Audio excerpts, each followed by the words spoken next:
ซับ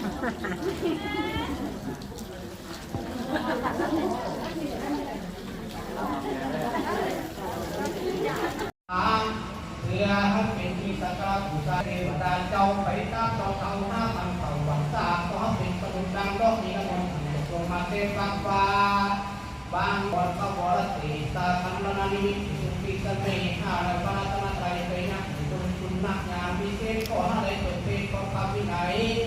มีทางพระอภิธรรมมาให้เรียนจดตลอดเอาเป็นอัตตกถาติกาพันธีมีวันสัญญาโยตนาความกติบังคับอาหารกรรมปัจจัยสร้างมุตไตให้โยยักษ์นี้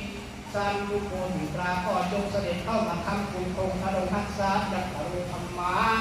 อันวัดธรรมที่ดวงใจยุญญาวิเศษวันนาเพียงเพชรโตเข้าที่สุขสวัสดีเวียนยิ่งอาลาภทุกทิ้งเยรคาอารมณ์ปัญญาเอาเล่นปฏิปันนาเป็นอวิสัยอธิปัจจัยยักษ์ทุกจิตพอจงเสด็จเข้ามาทำคุณคงพระรักษางานพระผู้เป็นเจ้าทั้งหลายตั้งเท่าเข้าสู่เวียงแก้วอันเก่าเร็วถึงพระธรรมตังมหานครนิรพานโดยธรรมะธรรมปาถนาแห่งคุณท่านทั้งหลายนั้นเดชโอภาสคือ